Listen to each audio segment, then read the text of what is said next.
5 hari jelang batas akhir rekapitulasi suara, sampai saat ini wacana hak angket yang sempat ramai menjadi perbincangan publik belum juga jelas. Tak ada satupun partai politik atau gabungan parpol yang resmi mengajukan hak angket dugaan kecurangan pemilu. Ketua DPP PDI Perjuangan Komarudin Watubun menilai hak angket adalah inisiatif semua partai politik, bukan menjadi tanggung jawab PDI Perjuangan sendiri. Pernyataan itu merespon desakan sejumlah partai politik dan masyarakat yang menyebut menunggu keputusan resmi PDIP sebelum mengajukan hak angket. Ya sudah, semua berinisiatif, ini bukan urusan PDI Perjuangan sendiri, ini sebab keselamatan bangsa dan negara ke depan, keselamatan anak cucumu. Ya. Kalau perjuangan belum sukses hari ini, anak cucumu yang menikmati itu. Kita ini pernah ya 30 tahun hidup dalam dunia militeristik, tidak bisa ngomong, tidak bisa ngomong. Lalu kalau sekarang kita mau kembali lagi dengan cara-cara seperti begini, apakah bagus? Sementara fraksi PKB melalui anggotanya Luluk Nur Hamidah memastikan PKB tak mundur dari rencana mengajukan hak angket. Pembicaraan dengan sejumlah politisi dari PDI Perjuangan dan Nasdem juga terus dilakukan untuk mematangkan pengajuan angket.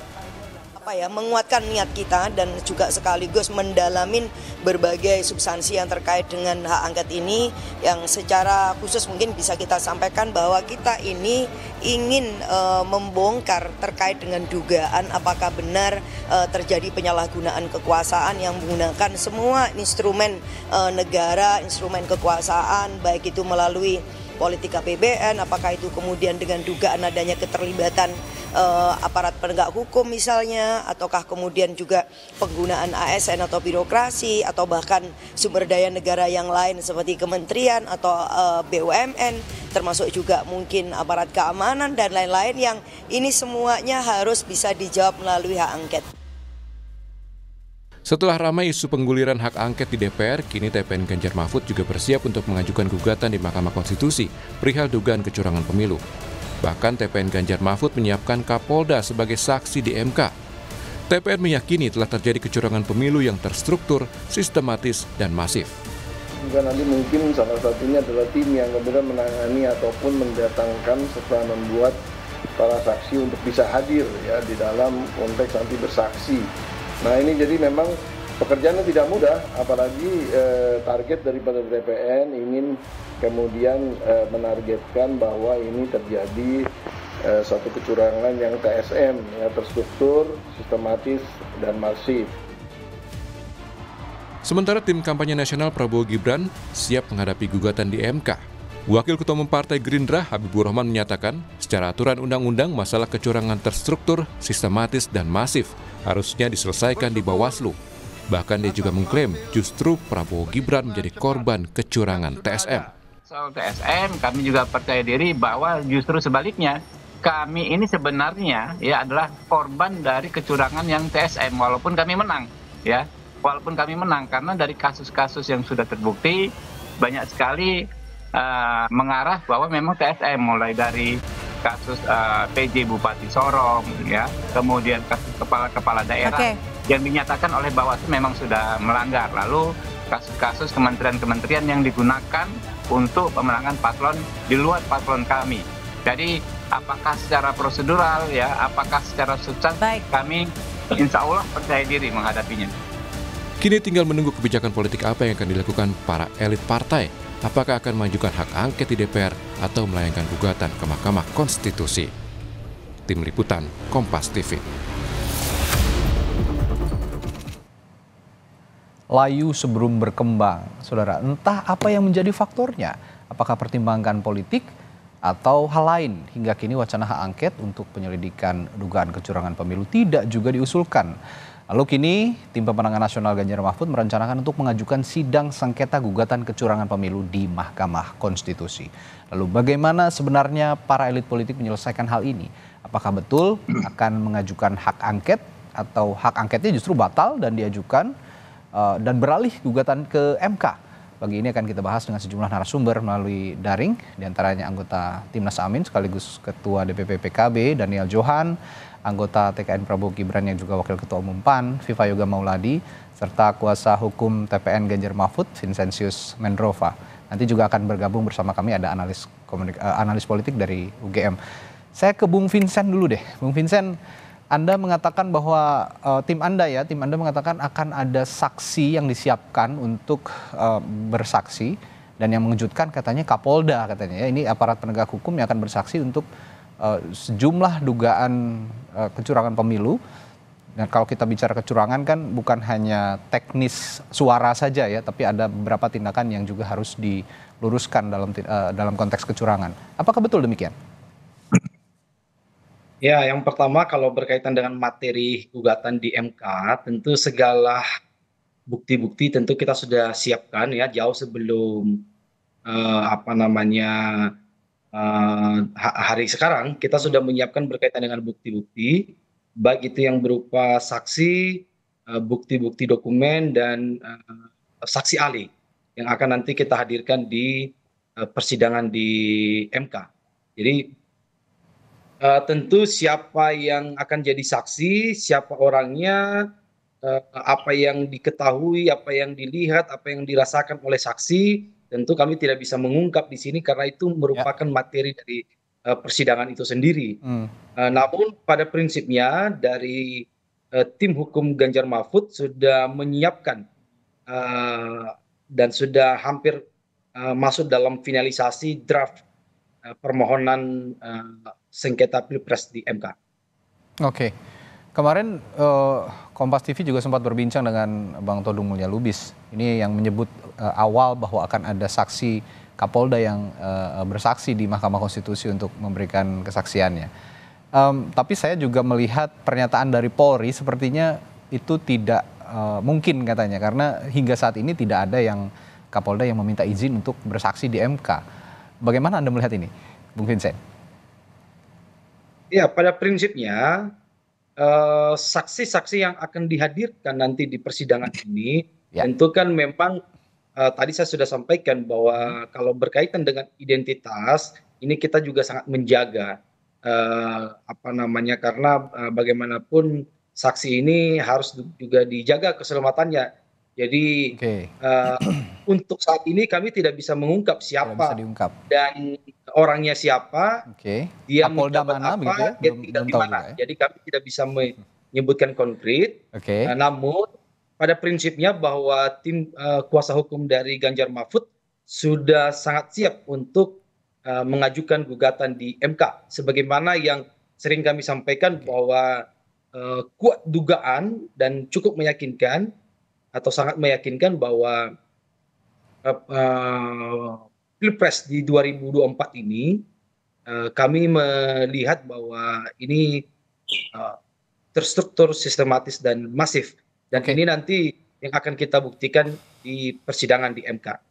Ya, Bung Vincent, suasana internal di TPN Ganjar Mahfud sejauh ini, terutama partai-partai politik pengusung Ganjar Mahfud yang berada di parlemen, bagaimana sih untuk hak angket? Karena sampai saat ini sepertinya adem ayem saja begitu, karena sudah mau mepet penghitungan suara selesai juga belum ada tanda-tanda untuk mengajukan hak angket gitu di internal partai-partai pengusungnya Ganjar Mahfud. Bagaimana sejauh ini komunikasinya, Bung Vincent? Ya tentu kalau dianggap tidak bergerak, saya pikir itu juga keliru ya, karena kita juga sedang menyiapkan naskah akademik berkaitan dengan hak angket ini, karena bagaimanapun ini bukan hanya sekedar kata-kata atau sekedar omong-omong di DPR sana, tentu harus dilandaskan pada naskah akademik, dan ini yang sedang disiapkan berkaitan dengan hak angket. Jadi tidak masif statement di media bukan berarti tidak ada upaya untuk memaksimalkan berkaitan dengan hak angket ini.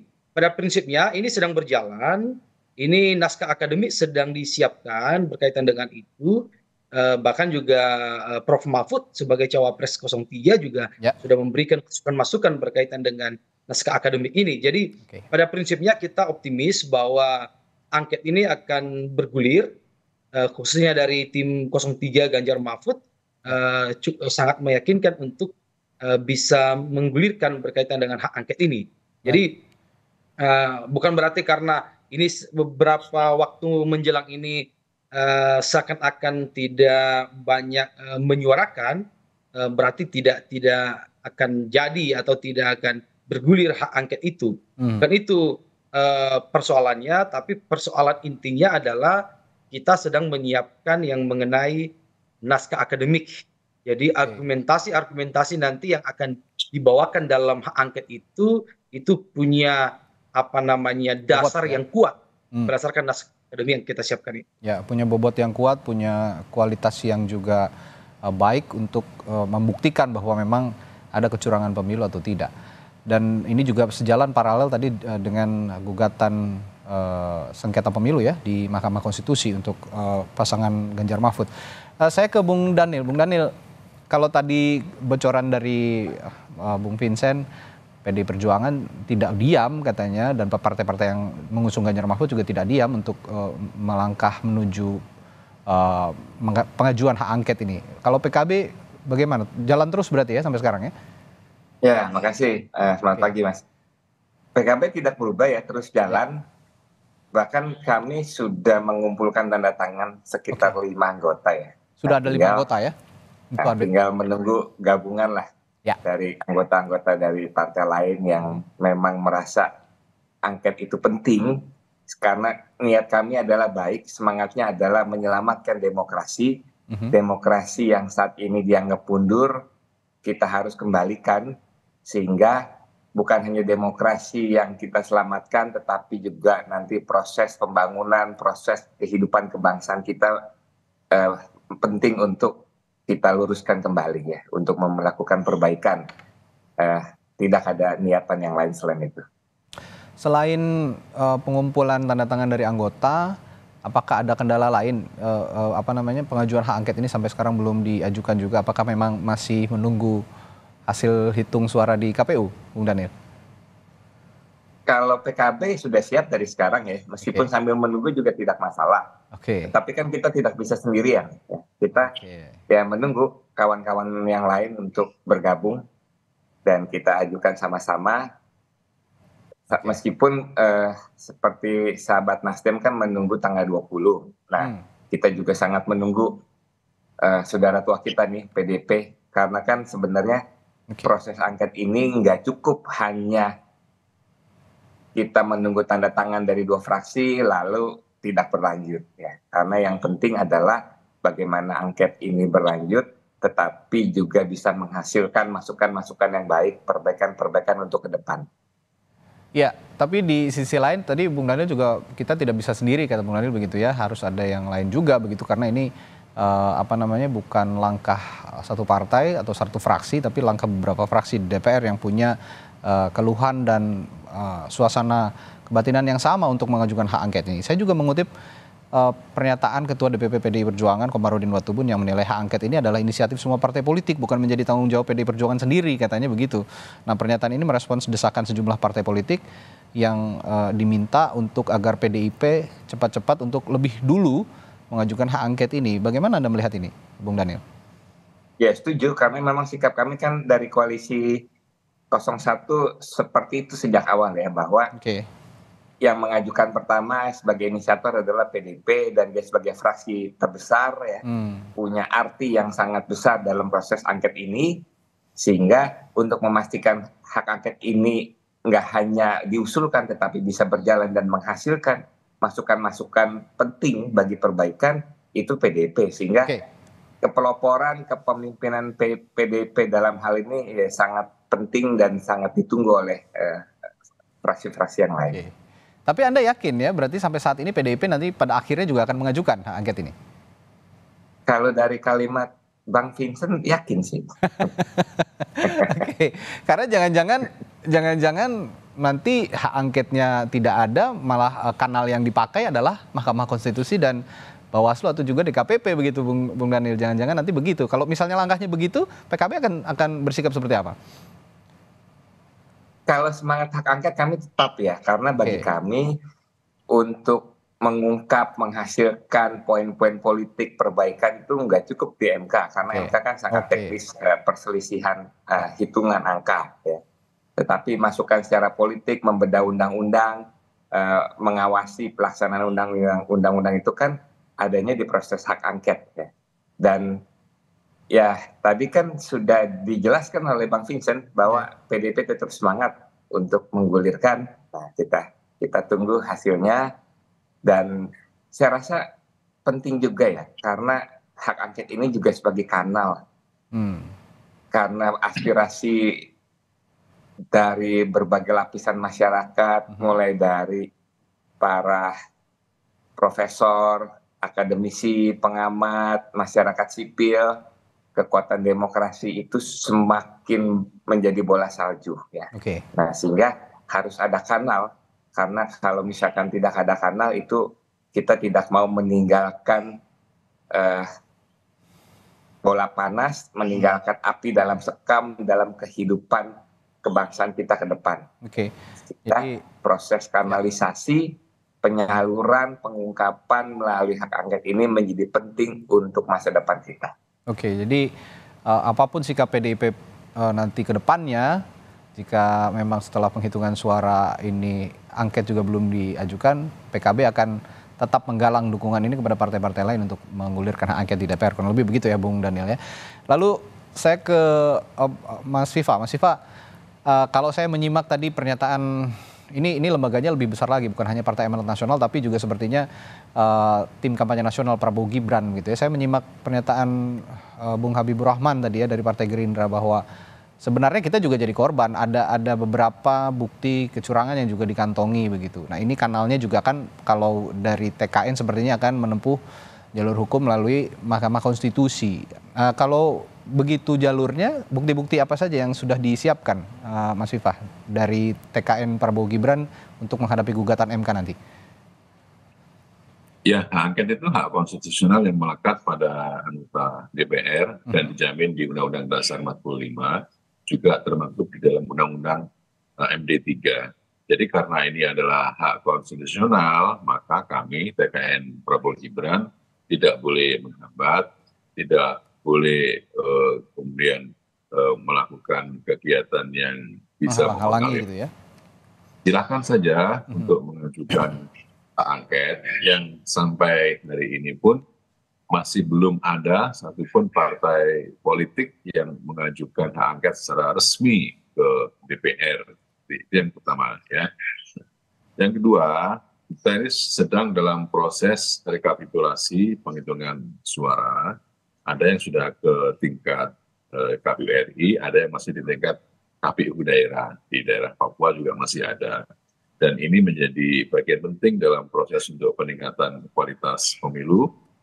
Kami memahami bahwa rekapitulasi ini adalah salah satu proses pemilu yang harus dilalui, dan kami akan menempuh jalur hukum sesuai dengan ketentuan Undang-Undang Nomor 7 Tahun 2017 tentang Pemilu yang menyediakan fasilitas untuk proses penyelesaian masalah. Kalau bersifat administrasi yang akan menyelesaikan Bawaslu, kalau bersifat etika penyelenggara yang akan menyelesaikan adalah DKPP, dan ketika ada potensi perselisihan hasil pemilu yang akan menyelesaikan ke Mahkamah Konstitusi. Jadi dari beberapa tingkatan proses penyelesaian itu, kami sedang melakukan proses itu. Jadi kalau kemudian menambung sampai ke tingkat MK, masalah-masalah yang akan digugat nanti, ya silakan saja, kami akan menempuh jalur itu. Jalur hukum itu saya rasa lebih objektif dan lebih imparsial, lebih netral, tidak ada keberpihakan. Kalau melalui jalur politik itu kan tidak objektif atau bersifat subjektif berdasarkan kepentingan yang relatif. Kalau untuk mencari kebenaran objektif itu ya melalui jalur hukum, saya rasa. Berikut dengan bukti material yang Mas Viva, di luar kanal politik dan juga kanal hukum yang akan ditempuh begitu ya kira-kira nanti dalam proses sengketa hasil pemilu ini, kira-kira begini, narasi di luaran sana di publik ini soal terstruktur, sistematif dan masif atau TSM dengan adanya upaya penyalahgunaan kekuasaan, lalu juga politik anggaran yang disalahgunakan, penggunaan aparat negara, juga TNI Polri katanya ada tudingan seperti itu juga untuk membuat pemilu ini tidak demokratis. Ini narasi-narasi semacam ini di luar, apakah Anda tidak khawatir juga akan menggumpal akhirnya dan secara masif nanti bergulir di luar kanal politik dan kanal hukum tadi di masyarakat, Mas Viva? Ya, tidak khawatir karena proses untuk menyelesaikan narasi itu kan harus dibuktikan dalam bentuk material. Dan proses penyelesaian masalah itu kan sudah berlangsung sejak di level PPK, di KPU Kabupaten Kota, KPU Provinsi, sampai KPU RI. Kalau kemudian ada dugaan TSM ya harus disertai dengan bukti hukum yang ada alat bukti, ada bukti material yang menjadi dasar terhadap tuduhan-tuduhan yang saya rasa dari sisi kejelasan soal bukti itu ya tidak ada sama sekali, karena jangan sampai kemudian melakukan narasi yang negatif atau menempuh jalur politik pada kita masih melakukan proses rekapitulasi itu ada anggapan masyarakat karena berpotensi kalah terus kemudian menempuh jalur angket. Jangan sampai masyarakat mempunyai anggapan seperti itu, dan kami meyakini bahwa masyarakat itu akan melihat, menilai, dan akan menjadi bagian dari proses pendidikan politik rakyat. Dan selama ini kita mengetahui setelah pemilu selesai dan suasana sekarang kan relatif kondusif dan mempercayakan kepada institusi-institusi negara yang mampu untuk menyelesaikan proses penghitungan dan proses pertikaian sengketa pemilu kalau nanti ada melalui Mahkamah Konstitusi. Dan sekarang masyarakat berharap bahwa menunggu hasil keputusan KPU tanggal 20 Maret ketika nanti ada sengketa akan diajukan ke Mahkamah Konstitusi, dan masyarakat juga bisa menilai hasil dari Quickcount, Realcount. Saya rasa tidak akan berbeda secara signifikan dengan 45 KPU nantinya, seperti yang sudah dalam pemilu sebelumnya. Baik, oke. Setelah ini nanti saya juga tanyakan ke Bung Daniel dan Bung Vincent. Ini ada lembaga pemantau pemilu independen, Koalisi Masyarakat Sipil Kawal Pemilu. Ini menyatakan tidak ada kecurangan dalam pemilu 2024, termasuk juga Pilpres 2024.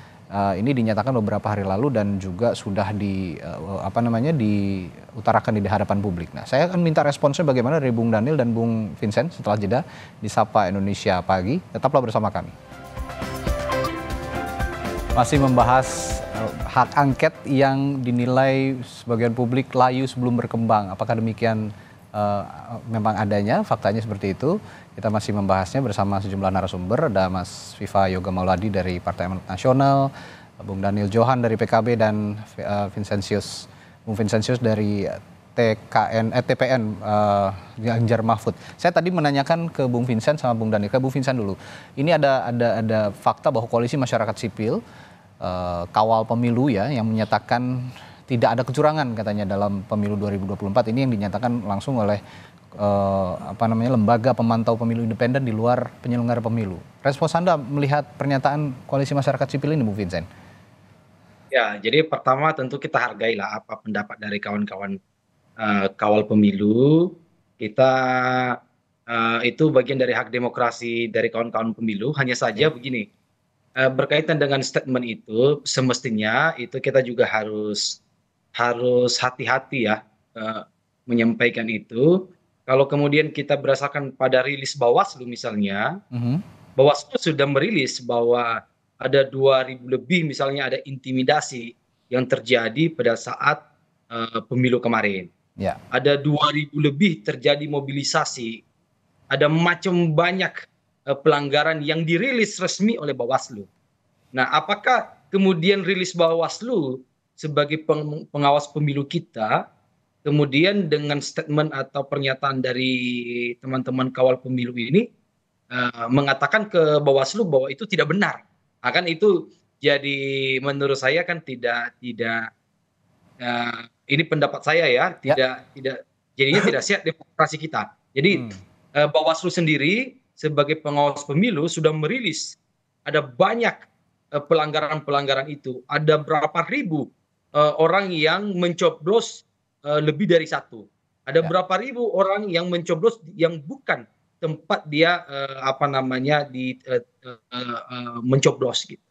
Dan ada berapa ribu terjadi intimidasi di mana-mana. Itu rilis resmi Bawaslu, bukan dari tim Ganjar Mahfud, itu resmi dari Bawaslu. Itu yang terdeteksi, belum yang terdeteksi. Nah, dari statement dari Kawal Pemilu ini, kalau pandangan saya, kalau dengan demikian, ya sangat diragukan ya apa statement itu. Ya kalau kemudian itu menjadi acuan kita, pertanyaannya berarti kawan-kawan Kawal Pemilu mengatakan bahwa Bawaslu sedang menyebarkan hoax berkaitan dengan itu. Kan jadi ini kan tidak kita tinggal balik aja statement itu kan. Ya, jadi artinya justru itu ya, apa yang dirilis oleh Bawaslu berkaitan dengan pelanggaran-pelanggaran pemilu itu belum seberapa apa yang kita temukan di lapangan, dan ini nanti materi yang akan kita sampaikan di MK. Jadi kalau kemudian Kawal Pemilu mengatakan, pertama kita hargai sebagai hak demokrasi yang sebagai partisipasi dalam pemilu kemarin, tapi kalau kemudian itu menjadi rujukan, saya pikir ini terlalu terburu-buru, dan ini juga akan mendowngrade apa yang sudah dirilis ya oleh Bawaslu itu sendiri.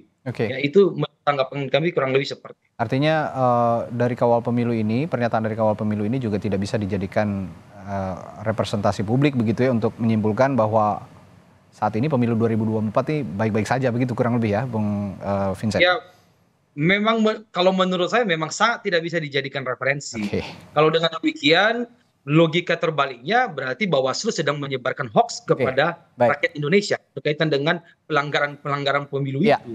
Ini rilis resmi penyelenggaraan pemilu kita gitu ya.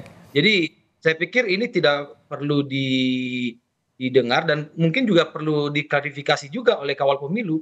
Kalau perlu kita data gitu ya. Di forum ini biar kita tanyakan yang mana berarti Bawaslu menyebarkan hoax kan kira-kira begitu.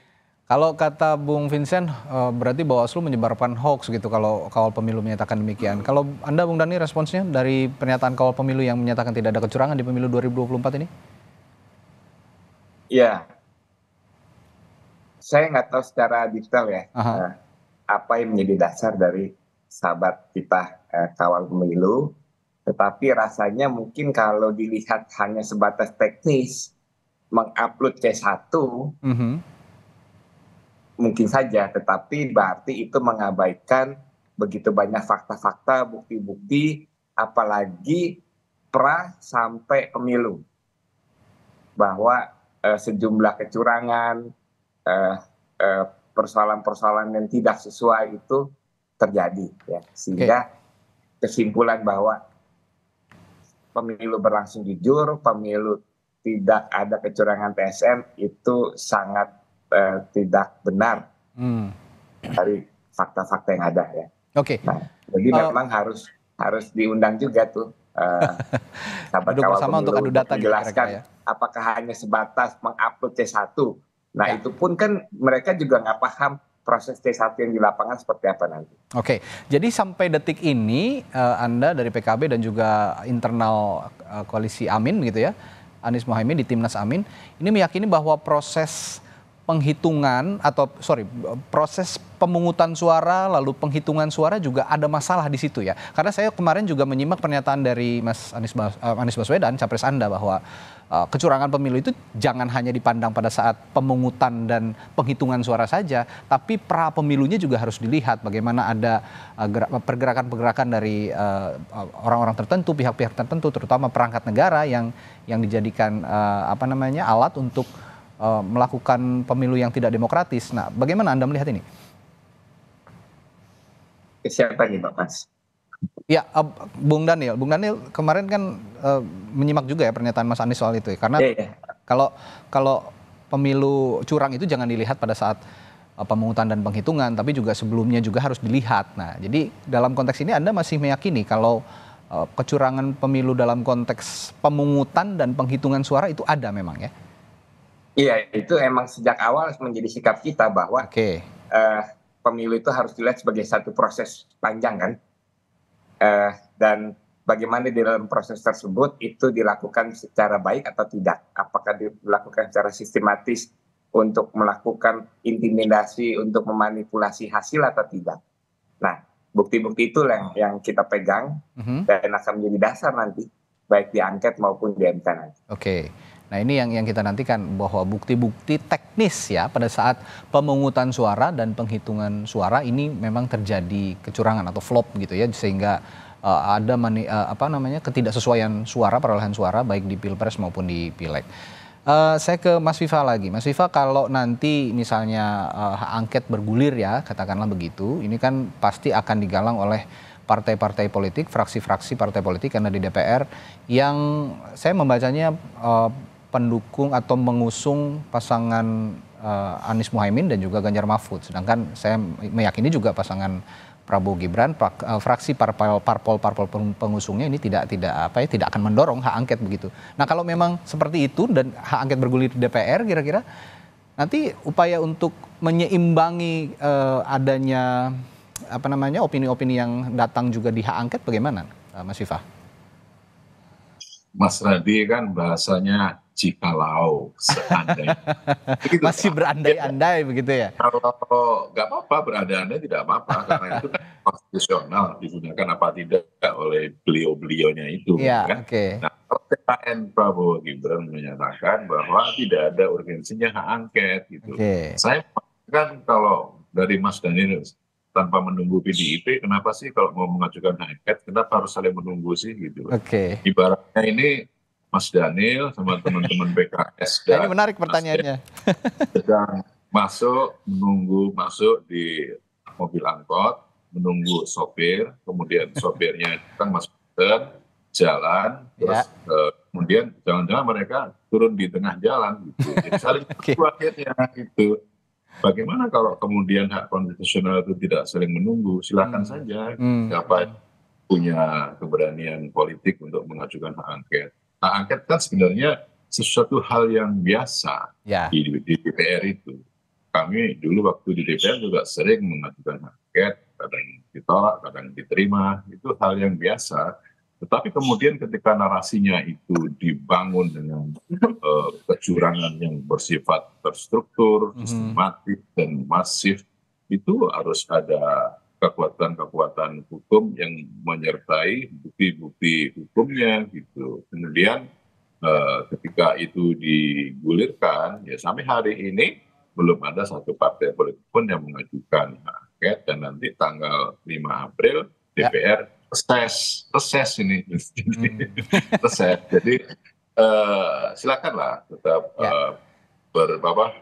berargumentasi akan menggunakan hak angket. Kami menilai bahwa hak angket itu tidak ada urgensinya. TKN Prabowo Gibran akan menempuh jalur hukum sesuai dengan peraturan perundang-undangan, karena sekali lagi saya katakan jalur hukum itu untuk mengungkap fakta dan kebenaran akan lebih objektif dan lebih imparsial dibanding dengan jalur politik yang relatif subjektif dan tidak imparsial. Nah, untuk bukti-bukti material kan harus ada di jalur hukum, bukan di jalur politik. Nah, oleh karena itu dikatakan ini di luar angka-angka numerik dalam Pilpres. Angka-angka numerik itu yang sudah tercantum di undang-undang. Kita berpemilu itu ya karena undang-undang. Kalau kemudian di luar angka-angka numerik berarti kan melalui jalur politik. Kalau jalur politik itu kan bersifat subjektif dan berdasarkan pada asas kepentingan. Dan itu juga sah karena di DPR itu adalah lembaga politik gitu. Jadi silakan saja teman-teman menggunakan jalur itu, dan kami tetap berpatokan ini adalah bagian dari proses pendewasaan politik masyarakat. Dan dalam jejak digitalnya ketika Bu Megawati kalah di Pilpres tidak mengajukan angket, Pak Prabowo ketika kalah juga tidak mengajukan angket. Jangan sampai kemudian masyarakat beranggapan sekali lagi mereka mengajukan angket itu karena ada potensi kekalahan sehingga melalui jalur politik. Tapi silakan saja. Oke, ya ini saya minta responsnya juga dari Bung Daniel kalau gitu. Tadi ada pertanyaan, kenapa sih harus nunggu PDI Perjuangan? Karena kan nafasnya juga sama dengan partai-partai yang lain yang ada di koalisi Amin gitu. Ada Nasdem, juga PKS, belum lagi ada P3 yang masih juga belum menyatakan sikap apakah akan menempuh hak angket atau tidak. Kenapa harus nunggu PDI Perjuangan gitu kira-kira Bung Daniel? Karena nanti tengah jalan kiri bang turun dari angkot kalau kata Mas Viva gitu. Ya justru karena kita ingin memastikan bahwa angket nggak hanya diajukan tetapi bisa berproses. Oke. Bisa menghasilkan hal-hal yang penting untuk ke depan. Kalau cuma sekedar mengusulkan ya mudah itu. Tapi kan nggak cukup itu. Untuk apa hanya mengajukan dan selesai. Yang paling penting adalah bisa memberikan rekomendasi untuk perbaikan dan penyelamatan demokrasi kita ke depan. Oke. Ya, terakhir ke Bung Vincent. Jadi sudah siap ya materi semua naskah akademik dan juga bukti-bukti yang akan dibawa ke Mahkamah Konstitusi nanti untuk perselisihan hasil pemilu, sengketa pemilu, sudah ada bukti-bukti yang kuat yang akan dibawa di MK. Begitu ya, Bung Vincent ya? Betul, kita sudah menyiapkan, tentu kita tunggu hasil rekapitulasi nasional ya tanggal 20. Tanggal 20 ya. Kita sudah menyiapkan semua bukti saksi dari berbagai daerah dan dokumen di berbagai daerah, karena kan kita mau membuktikan berkaitan dengan TSM itu sendiri. Jadi pada prinsipnya kita sudah menyiapkan draft permohonan gugatan dan kita akan siap apabila memang nanti di KPU ditetapkan Ganjar Mahfud tidak menang atau tidak masuk dalam putaran kedua. Ya. Itu kira-kira. Oke, kalau bicara kanal hukum melalui Mahkamah Konstitusi, kita bukan bicara lagi soal menang kalah sepertinya dan juga proses politik di DPR melalui hak angket, bukan lagi bicara menang kalah tapi memperbaiki bersama sistem demokrasi yang sudah berjalan selama ini, diperbaiki yang sudah bagus lebih dimantapkan lagi, yang buruk tentu saja jangan dipakai lagi. Itu kira-kira untuk landasan penyelenggaraan demokrasi di negara kita melalui hak angket maupun MK. Saya yakin juga sama semangatnya untuk memperbaiki kualitas demokrasi di negara ini. Terima kasih sekali lagi Bapak-bapak telah berbagi perspektifnya pagi hari ini. Ketua DPP PKB Daniel Johan, anggota TKN Prabowo Gibran yang juga Wakil Ketua Umum PAN Viva Yoga Mauladi, serta kuasa hukum Tim Pemenangan Nasional Ganjar Mahfud Vincentius Mendrova. Terima kasih sekali lagi. Selamat pagi. Sehat. Salam Bang. Pagi.